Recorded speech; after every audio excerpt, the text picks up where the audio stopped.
Welcome to Talk Football. I'm your host, the most Tinashe. There is still no news on whether Pep has left City to become Arteta's assistant.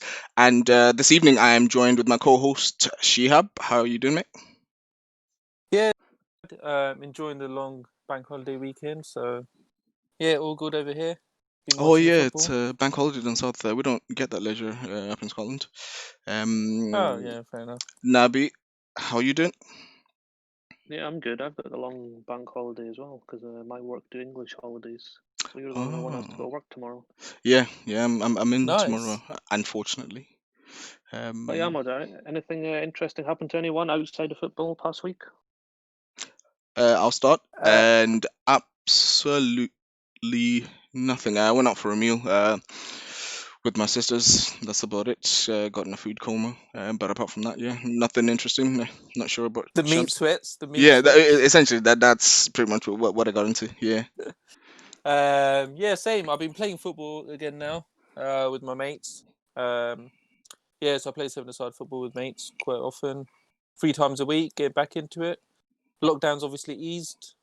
Pretty much back to normal down here sometimes, which is worrying, but also kind of a relief. So How about yourself, Nabi? yeah. Yeah. Well, I've had the week off work, so that was good. Just spent most of it catching up with family. But yeah, nothing more interesting than that.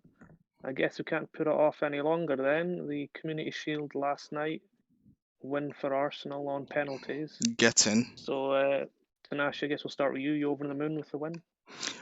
To be honest, the win, yeah, I am. More the performance than the result. I think I stated this last week on the pod that for me, it's more the performance I was looking for. And yeah, honestly, it was really, really solid performance. Even sort of towards, to be fair, most of the not. I know we're gonna get into the detail a little bit later, but yeah, in terms of the um, second half, sorry, Liverpool were sort of starting to get into it, but we still held our own, which again I was happy with. We're no longer just sort of crumbling like we used to before. Once a team applies a little bit of pressure, and we just sort of give in. So like I said, I'm more thrilled with the actual performance than the results. This will the players should take a lot of confidence going into the season with this because I'm pretty sure that the fans definitely did from that performance as well.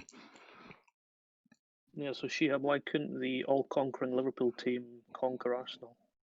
Well, to be honest, we don't like to win the Community Shield because if we lose it on penalties, we then go on to win the league. So I'm hoping the same thing happens again. Um, Just to, I guess, challenge you on that point, did they not lose the Community Shield on penalties last season as well, or to Man City, who went on to win the league?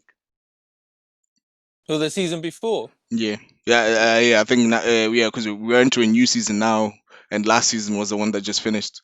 So he's talking about the season before 2019-20. So 2018-19. I don't remember that far back. I only Yeah, remember of course last he doesn't. season where we won the Premier League. Oh, so did the stats just start from when Liverpool started winning? The stats start from Champions League final June the 1st, 2019, when we won the Champions League final. So that's when it starts. But yeah, I was fine. Like in the end, it sounds bad saying this obviously after the loss, but it's just a glorified preseason friendly, isn't it? Really, it It was is. obviously It nice is to when you win the don't. trophy, It is when you don't win it. and You know. also when you do win it. We both agreed last time that it is a glorified friendly. Like obviously both teams want to win it. I'm not going Yeah. to say I didn't want to win it, but if there ever was a trophy to lose this season, it's the Community Shield. I mean, I'm not sure that Klopp will be telling that kind of mentality to his players that if we are to lose one, As a let it fan, be. as a fan, Yeah, that's fair enough. That's fair As a enough. fan, I would say I would, because whoever wins gets their photos out on the internet with the shiny trophy. Why would you not want your team to have all the photos with the shiny cup? I'd rather have the other shiny cups, to be Yeah, honest. but it's not. Especially, It's not. I think with the Community Shield, I don't know if Tanasha would agree after winning it, but it's getting worse and worse in terms of the actual wanting to win it, especially this year where it's come 2 weeks into our preseason, just about a week into Arsenal's preseason, 2 weeks still to go to the start of the season. it's just at such a random time that it just feels a bit more like a preseason friendly than it might have done in Yeah, past seasons. to be honest, I have to agree. Yeah, it's like as fans, we normally sort of get that period to sort of refresh, and you get to miss football. You have that all anticipation, the build up of once you get a new signing in, looking forward to seeing him play in, I don't know, 2 months time. Whereas now, I don't know about you guys personally, it's almost like at the end of the season, when you're looking at the Premier League and in some aspects fantasy football as well, you get that sort of relief. You don't have that emotional pressure, the stress, and you sort of get to wind down and just sort of almost forget about football for a period of time. But we've not really had that this season. Which pretty much straight, like Shiab saying, about 3 weeks ago was the FA Cup final. Um, Community Shields Yeah, the 1st of this August, weekend. right? Yeah. Community Shield this weekend just gone, and 2 weeks into the season starts, so it is pretty hectic. Yeah, which I guess it can't be helped. But this is coming off. This is coming off the 3 months or so where we didn't have football. Yeah, I guess that is true. True, but that 3 months wasn't players and fans on holidays. 3 months of lockdown in a pandemic. So yeah, but yeah, you don't get that 2-3 months break. I agree completely with Tinashe. You don't get that 2-3 months break, so it's a bit different. I just wanted to see a good game from the team. A lot of our players got 90 minutes, and Minamino got a goal. So that's a positive to take from that, really, to be honest. Anybody want to single out Tinashe that impressed you? Sorry, I didn't. Anybody want to single out that impressed you? Well, to be honest, I actually kind of go with um, BT a little bit, though he was a bit anonymous in the first half a bit, because I remember Shabs putting on the group chat, because I was talking about Ainsley Maitland-Niles, and then Shabs was like, "Is he playing?" And I was like, "Yeah, he was." But yeah, for me, I do agree. But one that's a little bit left. I would say probably the best Egyptian on the field that day was El Neni. To be like, being serious, he was really good. I think he gets, personally anyway, I think he gets a lot of unfair stick from Arsenal fans.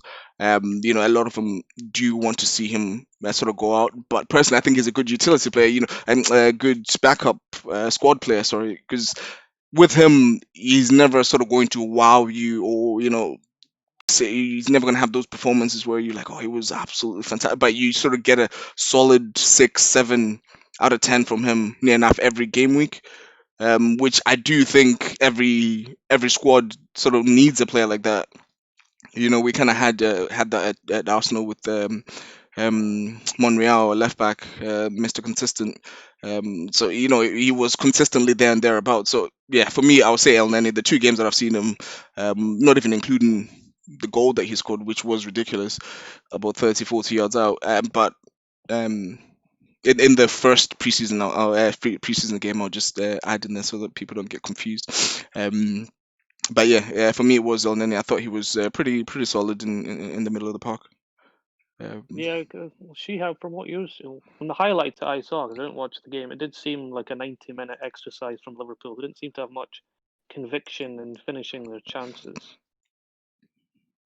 Yeah, the highlights probably summed it up. Before I start on the Liverpool players, I would like to say the one player that impressed me with Arsenal was probably Saka. I thought like every time he was attacking, he always made the right pass. Mhm. And for a 19-year-old, you don't always expect to see that. And also, But I just to thought jump he in there, always made the right pass. that's the best I've seen him play on the right hand side. Because he's had some sort of performances that he's played there in the league the season last season, but I think that's probably his best performance that he played on the right hand side. Sorry to cut you off. Yeah, who needs £72 million Pepe? That Arsenal are still paying for when you got Saka on the pitch. But anyways, yeah, with the Liverpool players, I thought the first half it was Arsenal had the better chances. We had a bit more possession. Arsenal was able to break well from our press. I thought Arsenal did that very well throughout the game, to be honest. Robertson had a lot of dangerous crosses on the left-hand side, and Mane did okay. in terms of the right-hand side, the Salah-Nico combination needs a bit of work. Salah didn't offer much threat, and Nico's crosses were a bit more floaters rather than actually whipping it in like someone like Trent would do. It will come though, I think. It will come. He's very young. Yeah. It will come. But in terms of the game, I think the right-hand side, we didn't offer much threat at all. Arsenal defended well against us on that side. Left-hand side, a lot more threat. All came from really Robertson's crosses. We had the odd chance here and there. So like before Aubameyang scored, 30 seconds before that, Milner had a header that was pretty big chance there, I thought. Yeah. But otherwise, yeah, I thought first half was a lot better from Arsenal. And then the second half became a bit more of a Arsenal sat in their low block. I think fitness levels meant that that's what they had to do. And we had all the possession and basically was told, try and break us down. And yeah, we missed our big chances in the end. Yeah, it did seem that way from the highlights. So, Tanash, is there any part of you as an Arsenal fan that thinks you're riding some fortune? And I just say that because they beat Man City in the semi-final against all the odds. In the final against Chelsea, Chelsea had quite a few of their players go off injured, including Pulisic, who was their form player, and they had a man sent off unjustly, some may say, including me. Yeah, I And agree. they That was never a red card. I don't know And what the then- ref saw there. And then they beat Liverpool, an undercooked Liverpool who weren't in full flow. So do you think they're riding some fortune, or am I just being a sour United fan? I think you're being a sour United fan. Short answer, I'll say no. They're definitely not riding the luck. And a bit of a detailed answer. The reason is, even if you're looking at go back to our first game of the after the lockdown, the City game where we lost 3-0 at City. Arteta, personally, I kind of just wanted to see how the players would react, playing a big game. But we had really well. I thought we started quite well. We were in the game. City weren't sort of overrunning us, and within a period of 10, sort of 15 minutes, we lost Xhaka, we lost Pablo Mari to injury, and we pretty much just that's when David Luiz as well gave away a penalty that was later on and got sent off. So we have the building blocks there. I think Arteta is putting the building blocks there. When you look at the performances, the one game I would say we rode our luck was Liverpool at the Emirates. That game I would definitely say we rode our luck because I don't know how Liverpool didn't score more than one goal that game. To be honest, you should have had more than one game because you were absolutely peppering us the pretty much the whole game. To be honest, apart from the two errors that you made. So if you're talking about that game as a one-off, then yeah, I completely agree. We rode our luck that game. But if you look at the Chelsea game, even before the sending off, Chelsea's chances were pretty limited. They started off well in the final, sorry, but their chances were pretty limited even throughout the game. And in the semi-final, City only had one shot on target, and that was Mahrez in the second half. So again, the building blocks are there. If in those games, we were conceding 15, 20, 25 shots like we were under Emery, then I would say, okay, yeah, we are definitely riding our luck.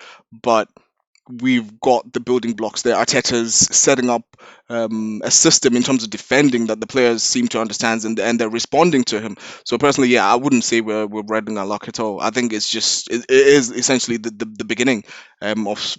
Personally, I feel like he's building something great at Arsenal. I think it all just will depend on whether he'll get the backing from the board in terms of the defense. I suppose we're not going into transfers, but just to touch on it briefly, what's his name? Gabriel seems to be done.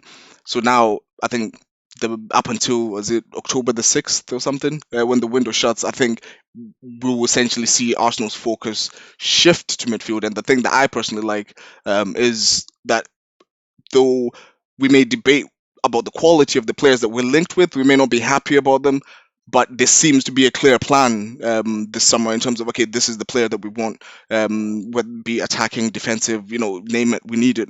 But there is a clear plan, with the players that we're linked with in the summer. So, yeah, personally, I don't think we're riding a luck at all. Like I said, it is definitely something is building. Well, yeah, what I will say in Arteta's favour, he does team to know how to get the players motivated to take advantage of when the other team aren't at it. It'll Yep. be interesting to see how they go when the season's in full flow. So Shihab, just to kind of pick up on something we touched up earlier, just want to touch on Liverpool's final record, game for trophy. So I'm including like the Super Cup, Community Shield. So just kind of looking at their record, they did win the Champions League final against Tottenham, arguably the biggest final. But they also lost the Champions League final the year before. They've lost a Europa League final. They lost the League Cup final. The Super Cup they just won on penalties, and they have lost their last 2 penalty shootouts for the Shield. So is there an issue there? You're on mute. Sorry. Yeah. So yeah, I don't think there is any issues there. I think Klopp, even before Liverpool, there was a few finals that he didn't win. And when he came to Liverpool, there was in his first season he had the Europa League final that he lost. He followed that up with the Champions League loss, Carling Cup loss. There was a few, and everyone was like, he just maybe not made for the finals. And then suddenly we won the Champions League. So I think if anything, the fact that after so much pressure was building up to those finals, and then you had the Champions League final that we did win up against a Tottenham team who also weren't winning any trophies, and Pochettino who wasn't winning any trophies. To win Had to that get that in final there. actually shows the strength of, to win that final actually shows the strength in our mentality. And then to follow that up with a Premier League win after 30 years of not winning it, and the pressures that come with that within the club, outside of the club, from the fans, from opposition fans, to be able to do that and to do it in style, I think just shows that there's no point in looking into the finals that we lost in those cases. Certain things happen in certain situations. I think there's been a few where it's been penalty shootouts, so maybe they do need to work on penalties in their training. But otherwise, there's always an answer for certain finals. So like the Real Madrid one, it's obviously all basically, I'm sure we all remember, it was the Los Karius mistakes and the end of his Liverpool career, basically, that game. The Sevilla one was very early on in Klopp's management. He done well to get there, to be honest. I remember beating Dortmund on the way there, and Manchester United, I'm sure, as well. So yeah, we beat a couple of decent sides on the way there. Just to point out, the FA Cup was also very early on in Arteta's reign. Just had to put that in there. Yeah, cool. So I wouldn't worry too much. Like, he was getting used to it. That Sevilla, obviously the kings of the Europa League. I don't think anyone can deny that. They beat an Inter Milan team who were massive favourites, I thought. So just one of those things. I don't worry at all about these title finals that we're losing out on. So confident for future finals. Yeah, I'll go into every final being confident. I think nerves are always there in any team, but this Liverpool team is one of the best in Europe and one of the best in the world still. So I'll go into every final confident. So should one of the best in the world be winning games all the time, like after they've won a title and pre-season Community Shield games? Well, that obviously needs to be considered with it being pre-season and stuff like that. I'm not sure how we'll do this season. Obviously, I'm trying to win a back-to-back titles and do a double. But Klopp's Dortmund shows that he can do it with his previous teams. So I'm excited for the season. I'm sure we'll be the team to beat, and everyone wants to beat us. So yeah, and I'm excited to get back in the Champions League because I think we can make a better run of it this year as well. So I guess to roll into our is there any more anybody wants to go on about the Community Shield? I just wanted to ask, in terms of Shabs, were there any sort of surprises in your lineup from what you saw? Because for me, there were two in Arsenal's. Okay, I'll tell you mine. I thought we should have not started with Milner. I can understand. I don't know if he went for fitness levels or something like that, but I thought Naby should have started. He's done very well pre-season. He was our best player, I feel, during Project Restart. So those last 7 or 8 games that we had. And he showed in the second half what he can do. He's the one guy who can turn on a pivot, turn on the ball, carry the ball, pass through players. He's really good in. in tight spaces. I've noticed the Yeah, so navigator. he's doing that against a low block Arsenal, and against a more open Arsenal in the first half. I thought he could have made us a little bit more dangerous, and I was glad to see Minamino come on, and he done some good play, and it looks like he's starting to get used to the style of Liverpool. So I'm looking forward to see what he could do this season as well. But otherwise, it's the team I expected to see. It was only Milner for Navigator that I thought was wrong. For me, it was Louise and Emmy. Because essentially, I think David Luiz only had 1 day's training session, and then he played a full 90, and played well at that as well. To put it, apart from his rugby tackle on, I can't remember what the Liverpool player was, but there was one where it pretty much looked like a rugby tackle when you brought one of your players down. But yeah, and Emmy Martinez as well. Because I think you could probably gather from my last podcast last week, I said I expected Leno to start, but I was actually shocked to see Emmy Martinez starting. But again, the argument rages on, doesn't it? Yesterday, it kind of showed again why he shouldn't be a number two at Arsenal. Um, whether he stays at Arsenal, whether he goes, I guess that's up for debate. But some of the saves he made from Mane going through, yeah, I was personally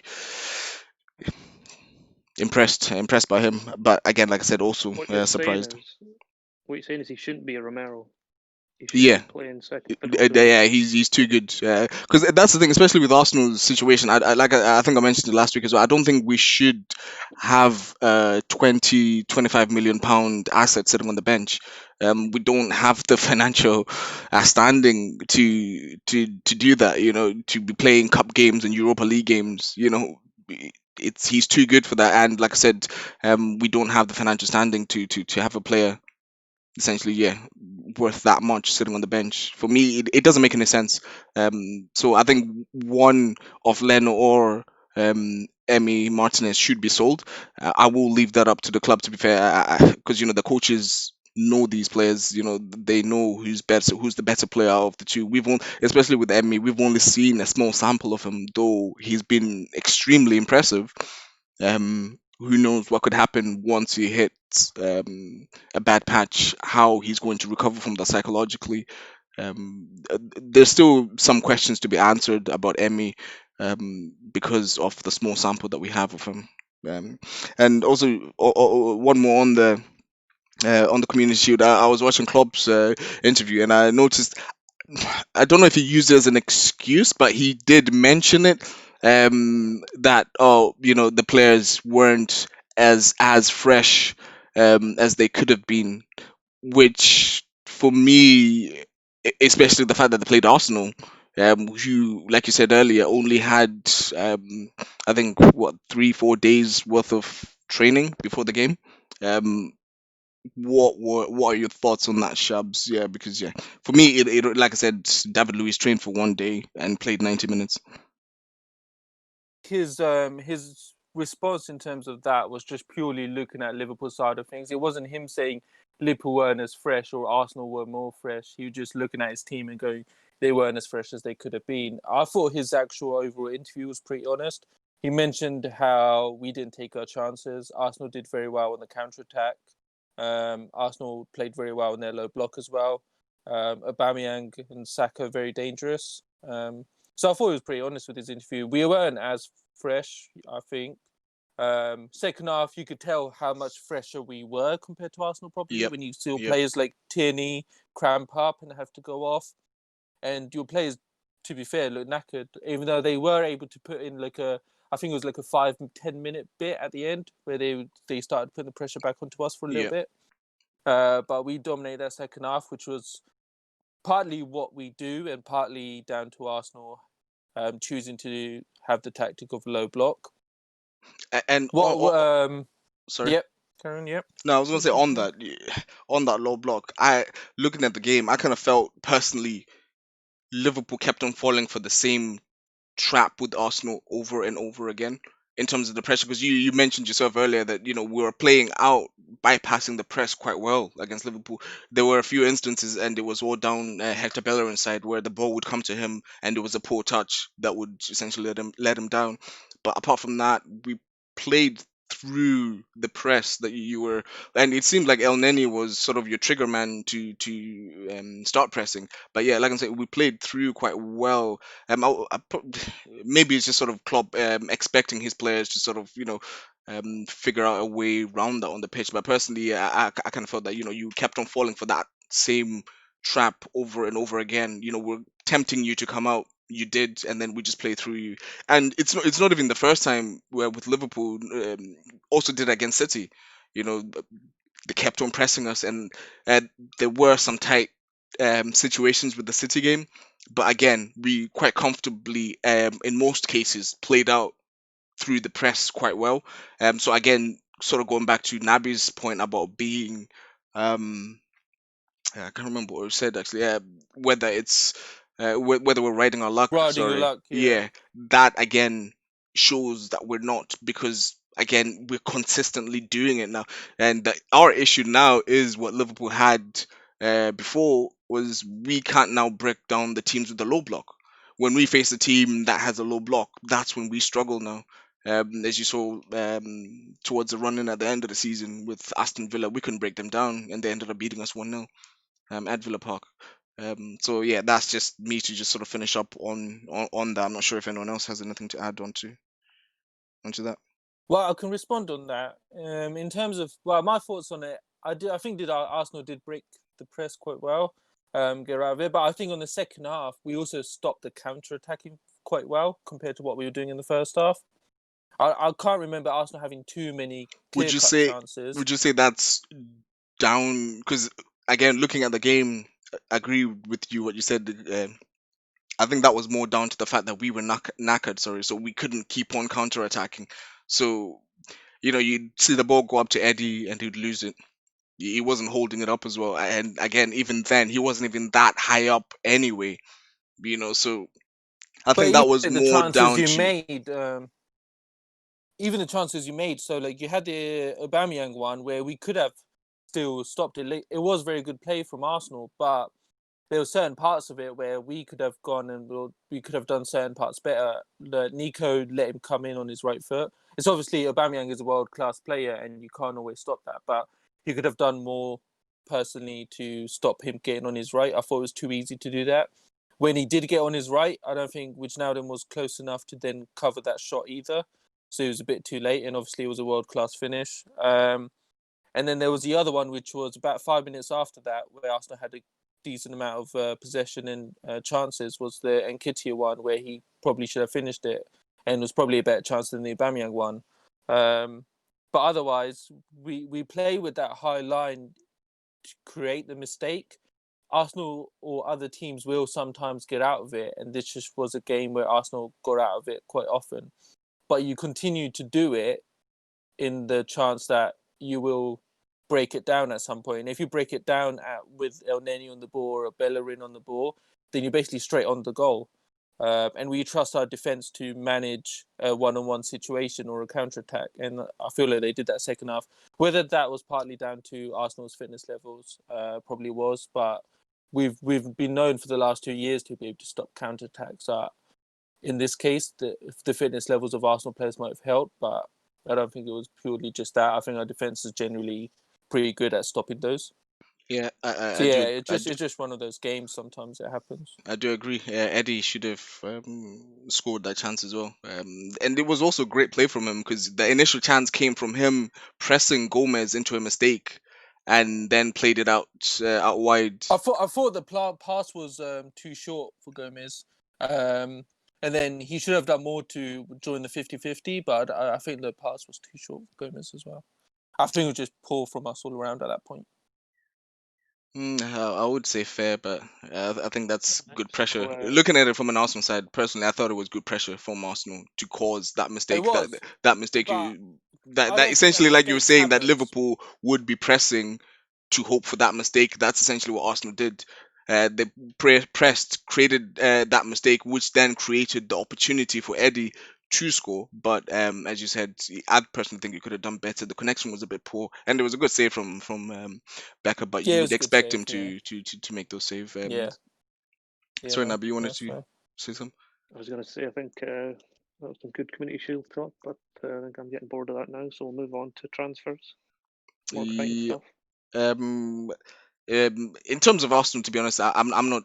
Well, there hasn't been much movement. If I'm honest, we still have, you know, the whole party links, and like last week, nothing has progressed since then, because we had, like we said, we had the chat the chat where I mentioned that, you know, Arsenal seem to have dropped out because they're not willing to pay the release clause for Party for someone that old. But when you're looking at his output, personally, I think it is worth it.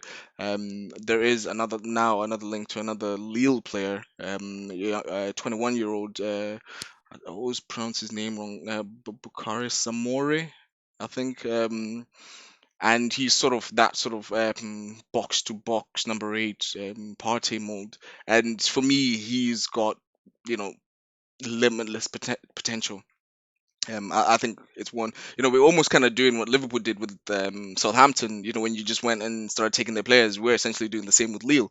Um, but for me, At least, I would be willing at least, to. at least So, we knew about the Southampton players, though. Did you know about any of these Lille players before?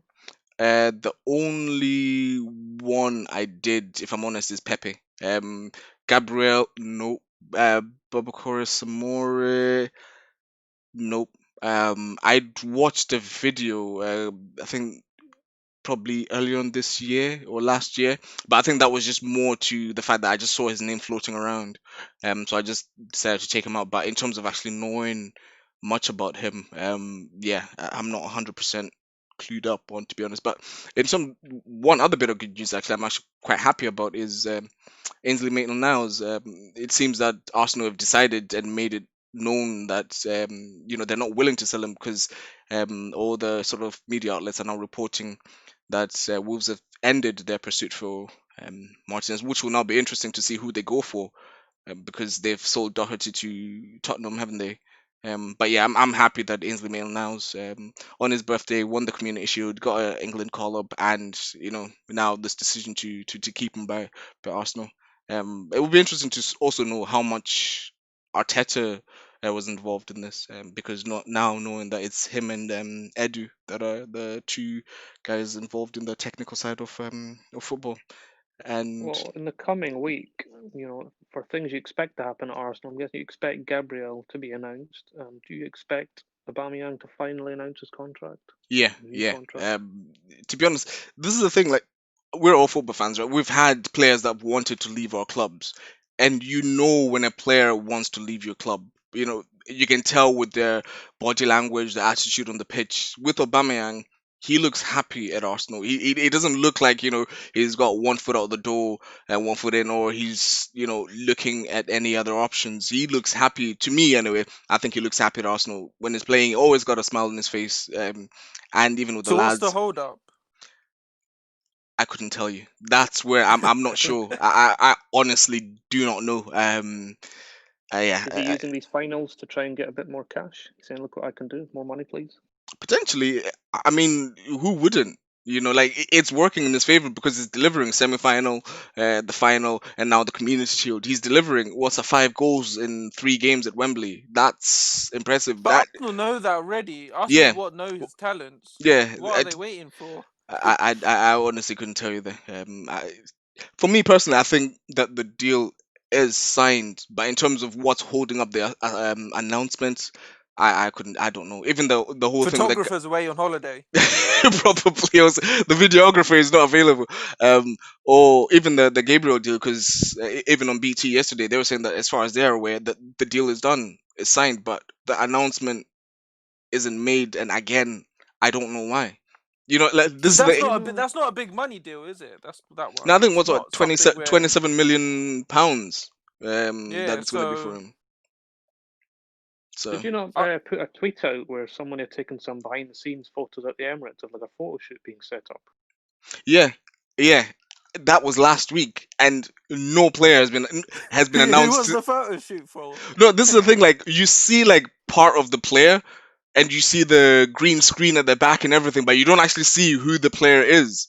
You know, so that's very irritating. But yeah, there was that actually. So it seems that something is happening. But like Shabs is saying, I honestly don't know what the holdup is. I could not tell you for the life of me what the holdup is. So Do you think it was just someone The being question mischievous? sorry. Do you know, you just could have, you couldn't, you know how they do the, Sky Sports and BT have the kind of green screen on the players' team sheet, photo shoot things. You don't think it could have been one of them? probably. It could have been. I don't know. Yeah, this is the thing. Like now, there was now whenever we're seeing anything when someone there was a rapper who was allowed into the Emirates to shoot a music video, and someone caught a picture of him, and then he was obviously being recorded for the music video, and people was going around saying, "Oh, it's Aubameyang." Um, Getting videoed for his for his announcement video, but it wasn't Aubameyang. It was just like some the guy the rapper happens to be an Arsenal fan. I don't know who he is. He happens to be an Arsenal fan, and he was allowed to go in and shoot his music video. But yeah, it seems like there's a whole load of things happening. But the one thing that every Arsenal fan wants, the announcements, it's not happening. Um, this is now building up Before the you go, anticipation. You know, this has to be the best announcement video anyone has ever it seen. won't be. Yeah, it It won't won't be, be. but like the way it's building up now, like, it has to be Aubameyang signing his contract, and then he hands the pen to someone. He look camera pans to the right or left, and then you see it's Gabriel taking the pen, signing it. I don't know, like I don't know, but Talking of signing contract videos, have you seen Matt Doherty's one? yeah, yeah.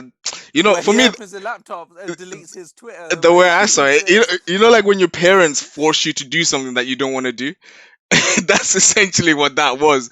It's like you have to delete them, but deep inside, he would have been like, "But I don't want to." It's like, well, you so have he to. deletes his Arsenal tweets as part of his signing for Spurs. Spurs, yeah. I imagine that would have been like a clause in his contract that if you're going to sign for us, you have to delete those those tweets. And then he had his awkward face on. I thought that was brilliant, to be honest. I don't know what you felt like as an Arsenal fan, but I thought that was pretty good. Well, it As doesn't a, impact me, does it? He's as not a going to be little allowed to cross the halfway line anyway. So what difference does it make? He won't be the player that he was at Wolves. We all know this anyway. So um, in terms of Mourinho might Arsenal, end up as an attacking manager. You never know. sorry. Mourinho might end up as an attacking style manager. Yeah, You never well, know. you never know. He might have been inspired by this all or nothing video. Yeah. Well, it's definitely going to be full of nothing. You know, I have no idea why Amazon decided to do this, but yeah, I guess I won't be watching it. Rather watch paint dry, to be honest. So yeah, it will be interesting to hear the chat around it once it's released. If it has, I don't know I'll if it let you has been. know. I'll let you know. Yeah, please do. Please do. But yeah, I think to be honest, guys, that's pretty much most of the chat on Arsenal transfers.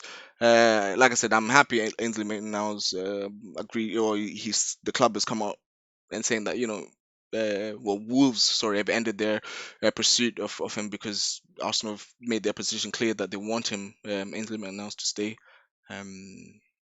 Which yeah, now that potentially to me anyway raises a bit of a question. Does that mean Bellerin's gonna go the other way? Well, not the other way, sorry, to PSG, because there's now a lot of chat with Bellerin going to PSG, and him being in Paris, having been in London with his whole fashion thing that he likes. That'd be a good thing for him, I guess. With Actually, sorry, about sign-on videos, actually, just going to say about signing on videos. Anybody see Pedro's signing on video for Roma? no, Oh no, I didn't didn't get a chance. I to didn't catch get a that chance to see. one. No, You should. It's the strangest one I've ever seen. serious. It's two halves. It's two halves. The left-hand side is Pedro, going through his old Roma, signing the contract and meeting everyone. On the right-hand side, there's missing children. It goes through like missing children from the UK, Spain, Italy. Let's have a photo of them and a number you can call if you've seen them. It's the strangest signing on Oh, video I've ever seen. I I'll suppose it's give a it a good thing. watch. It's a good thing though. It almost like raises awareness at the same time as you're catching people when they're most interested in something, and then you pan into that. Oh, Oh, I it, thought that it was the sounds right interesting. forum for It it. sounds interesting. I I've think. never yeah, witnessed a video like that before, but yeah, I'll definitely give it a chance. A watch, Yeah, sorry. don't hope it doesn't catch on. You'll have half a video of a signing on and half of Crime Watch. Just don't hope it doesn't catch on. Yeah. What about you, Nabi? Has there been any progress? I saw that you guys sent out a keeper on loan, and I saw you tweeted out that you in terms of socials, by the way, we'll have our socials down in the description. So please make sure you follow us on Twitter and on Instagram as well. But anyway, get back into it. I saw that you tweeted out, Adam, that there was a keeper that was sent out on loan, and you weren't happy with it. You essentially wanted him to go out to be sold. Yeah, Joe Pereira out for yet another loan. I think he's 24 years old now. I just didn't see the point of another loan because the whole point you loan a player out is to then integrate him back into your first team with some experience. But I don't see him coming. He's not going to be ahead of Dean Henderson. Obviously, we don't know what the number two situation is going to be, but I don't see him coming back for that. So I think the decision should have been made that he's not going to be featuring really. Because if he was, he would have featured by now at 24 years old.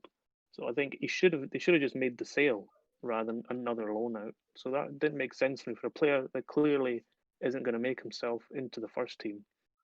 So yeah, That, they that, should that, have sold him. that's very true because for me that kind of sort of it's a little bit parallel with the way Martinez kind of went through his whole career at Arsenal.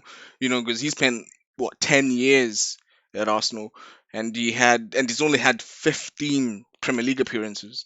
You know, in 10 years. So who knows? Not that I'm saying. To be fair, with Dean Henderson, he's quite a young keeper as well. So he's probably going to be there for De Gea again. That's another young keeper as well. So yeah, I do see what you're saying. He probably should have moved on. Would you have gotten much in terms of value for him? I mean, I would have taken like 5 mil, 2 mil, whatever. I would have taken it just to get him off the books. Is Just he a an loan academy this season. player? Yeah, I think he is an academy player Right. Okay. Okay. Well, or one of those that Do they you signed the from somewhere else pandemic to put had an into the. effect on that though? Do you think the pandemic had an effect in terms of the teams that are looking to get these Mm, kind of quality level of players just not willing to pay the price at the moment? So they'd rather just have him on loan, see how he does. Especially knowing that, from what I've heard about him, he's been pretty poor on his previous loans. So for a team, if they're struggling financially, to then commit to put a that. bid in for Yeah. him, yeah, it just doesn't seem right. I think at this moment, yeah, I think it is I a think a lot of factor. teams are being more cautious. Yeah, well, I guess then the next year, then the decision has to be made to sell or keep him in the team. Yeah, he can't be on loan forever, but I feel like this summer is going to be a weird summer, anyways, for transfers. Yeah, there's something I wanted to sort of touch on with that as well a little bit later, sort of regarding the five substitutes rule. We can sort of touch on that after the transfer Yeah, section. just going on. Yeah, we can touch on that later. Just I Yeah, guess just on the positive aspect of United transfers. Kind of last night, there were kind of some stories emerging and some Twitter tweeting that Donny van de Beek, the Ajax midfielder, might be on his way to United. So when you hear quite a few stories about you start to think maybe this could happen.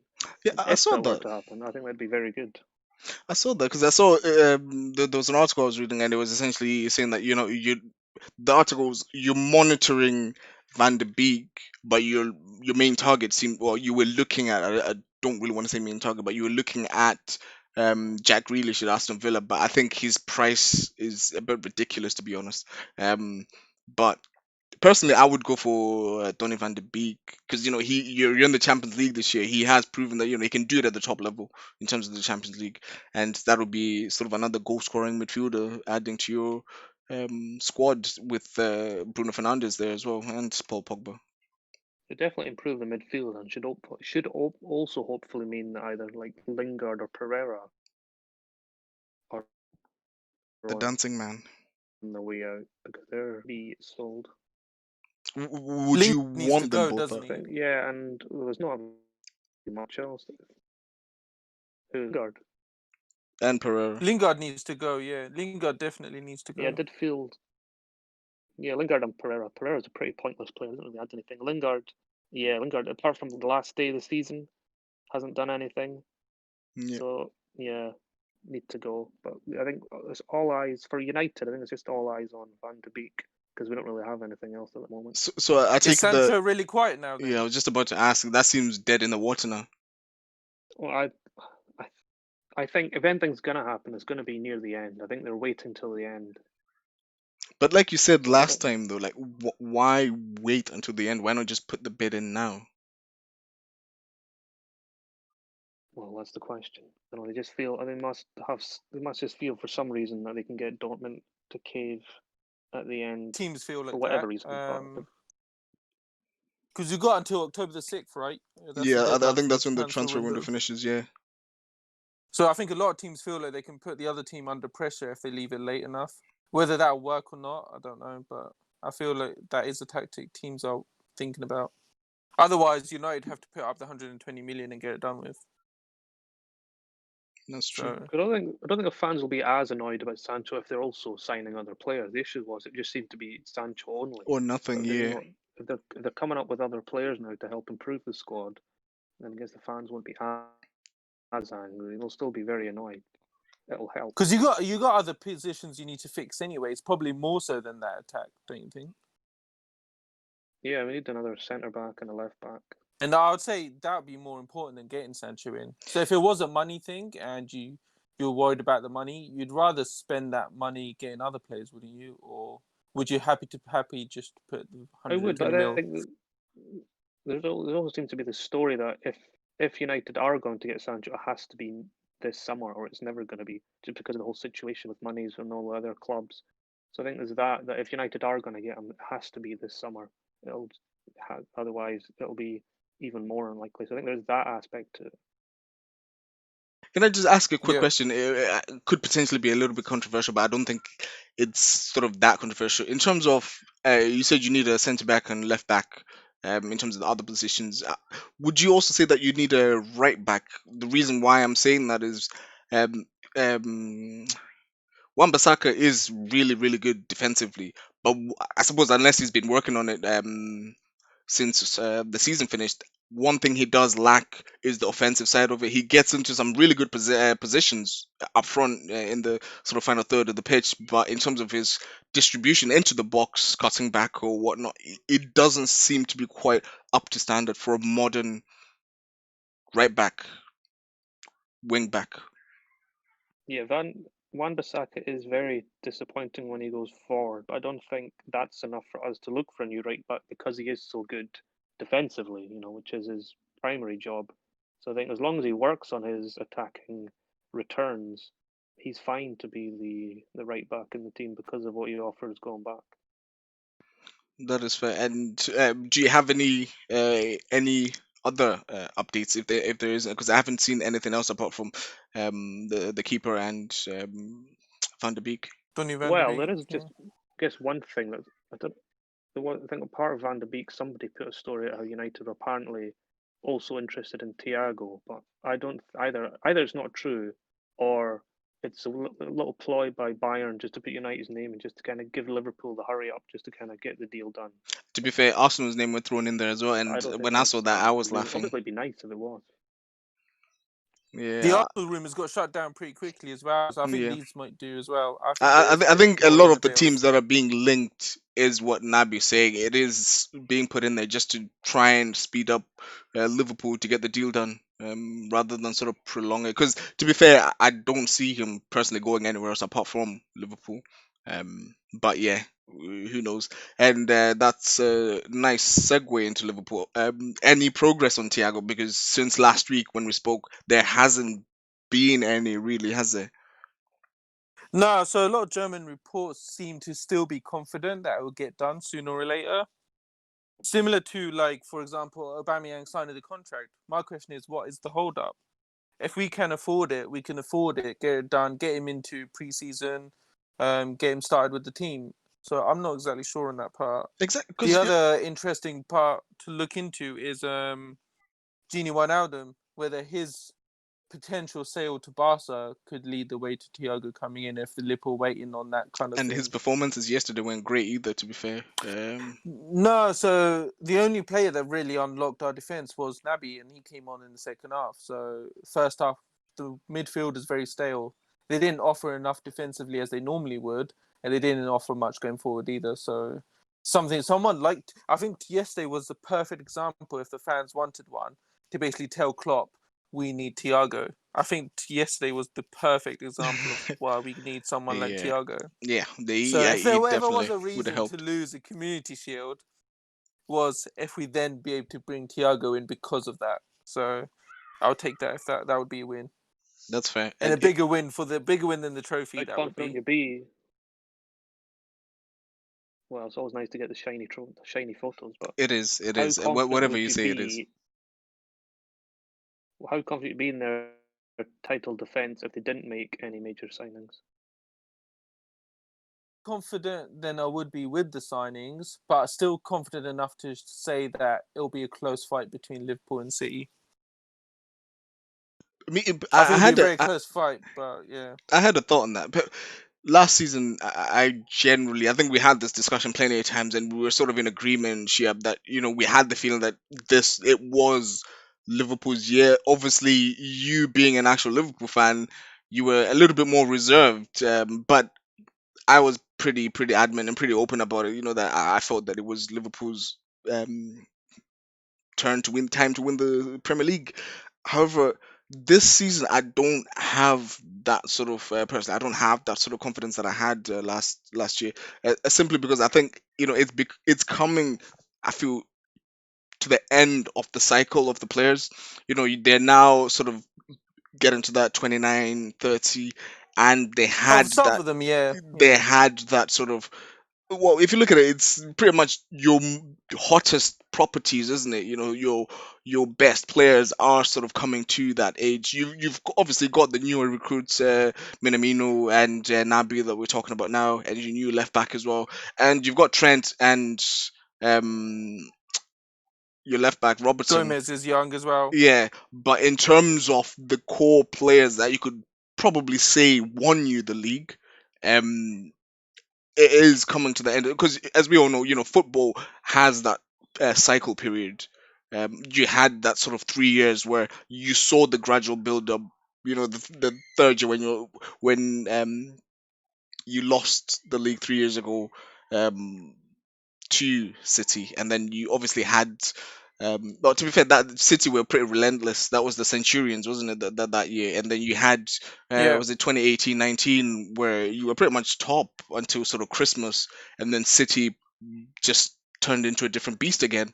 And then you had last year where you guys were pretty relentless. So you kind of saw the gradual 3 year cycle build up, and football teams generally have that 3-4 year cycle because after City won the league last year, there was a lot of questions where people were asking, what's his name, Pep, if he was going to stay at City, whether he was going to stay for the rebuild, because obviously, like Liverpool, the players were reaching the end of their I'd say the end now because players play for a lot longer, but were getting out of their prime, should I say. They're no longer within that sort of 26 to 28 period.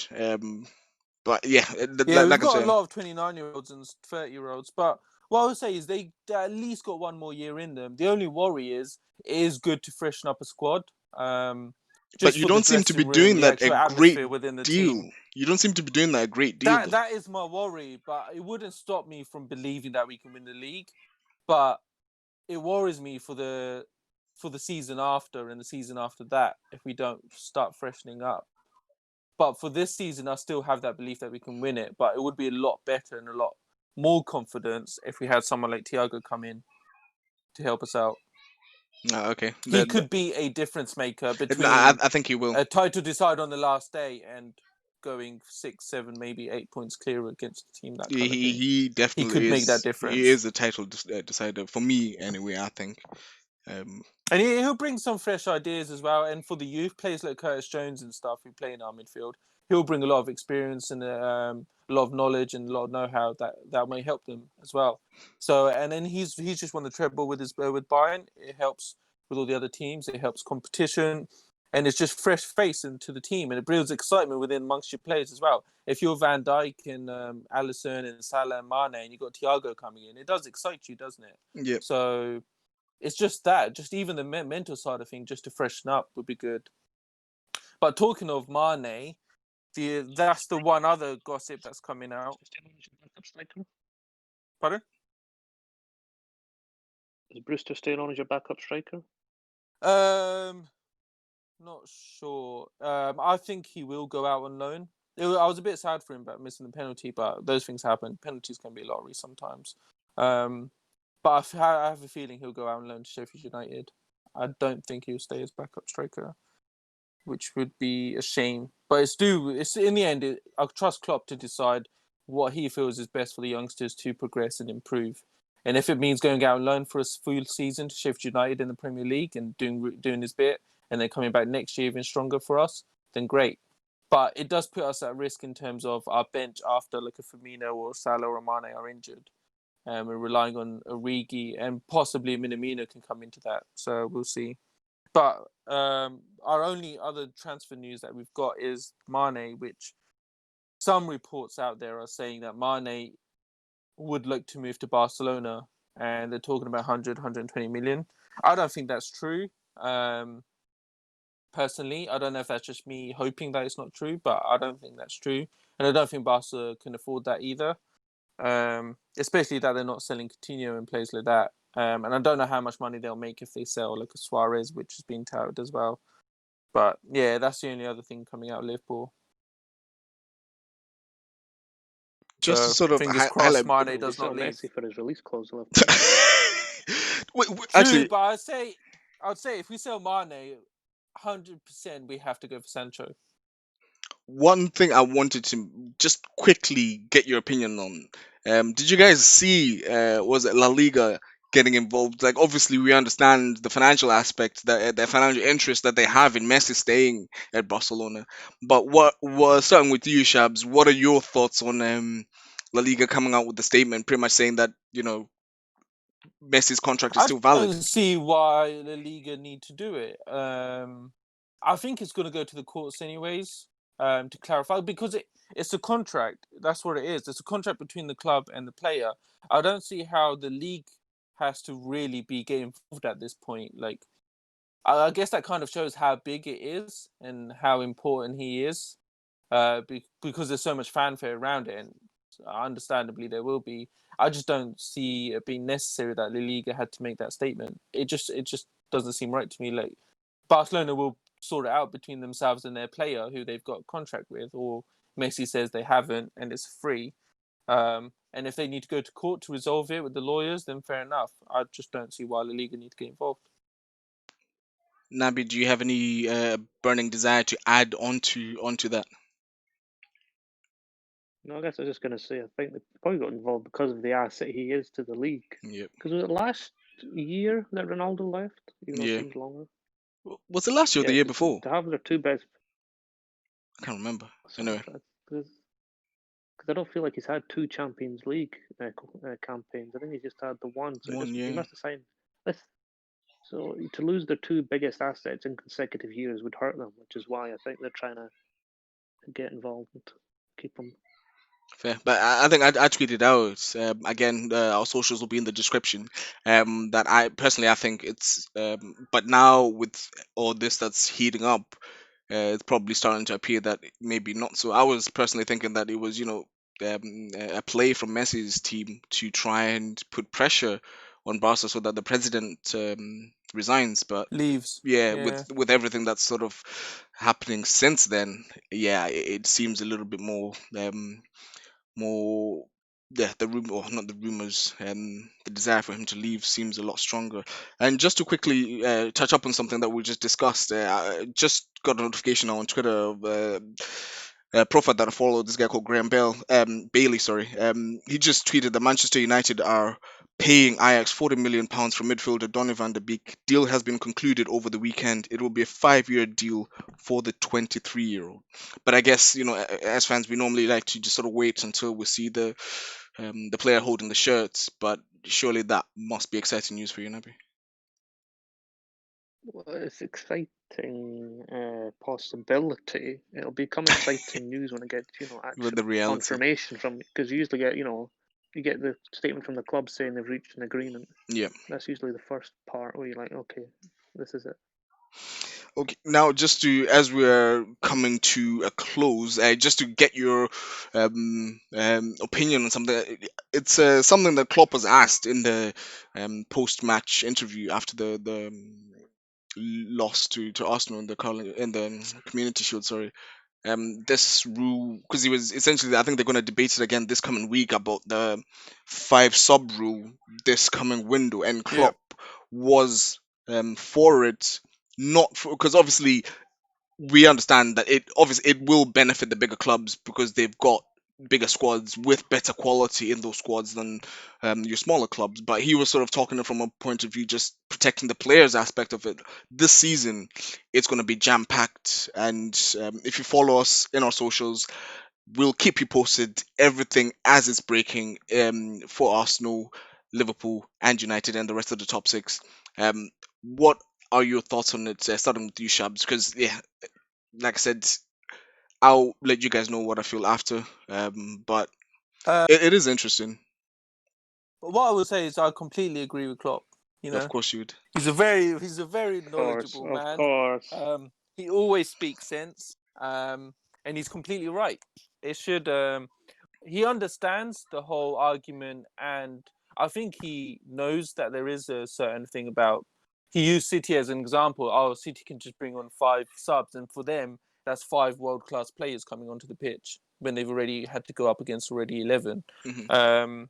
But with a congested season, similar to, I'd say, Project Restart, they have to take the medical side of things into account, and they have to look at the fixtures. They're still going to have the normal FA Cup. They're still going to have the normal Carabao Cup. And all the other competitions, Champions League will go back to normal. Europa League will go back to normal. But the Premier League's condensed, and it's, 4 or 5 weeks shorter? Yep. Still finishes in May. So that's a huge impact. Based on that, that's massive. And there's certain periods like December, which is congested as it is, and that's when you see quite a few injuries. Because of this, there'll be other parts of the season that will be congested. And if some of the teams go quite far in the Champions League and the Europa League, it just adds to more and more troubles. So rather than halfway through the season being like, oh, loads of players are injured, oh, what do we do now? I'd say at the beginning of the season, just everyone agrees to the 5 substitutions if possible. They won't always be made, but if that's available there, then the congested times of the season, I think, will become very useful for all teams and not just the big teams. But especially the big teams, because they're the ones more likely with the congested fixtures with all the cup competitions. I also like the fact that with the 3 subs, you can't make them at any time. You have to make them with a maximum of 3 stops, because obviously that helps with the continuity of the game. It doesn't help, but it stops any tactics to what's it called? Stall and waste time and things like that. So Naby, what are your thoughts on that? I think they should go back to the 3 subs, and if they are worried about the workload, they should look at like cup games and international games. I think they should look at cut and those instead. I think the fans would rather see the league games over. I don't mind if some cup games got cut. Yeah, I think that I agree with you, but that's a different conversation, kind of thing. But I do agree with you. But I think obviously this falls on the Premier League and the FA, and they made the decision that they're gonna discuss it again. I think the initial decision it was voted against it, but they're gonna have the discussion again. Obviously now, with the fixtures being out, and we now know how congested, the league is gonna be.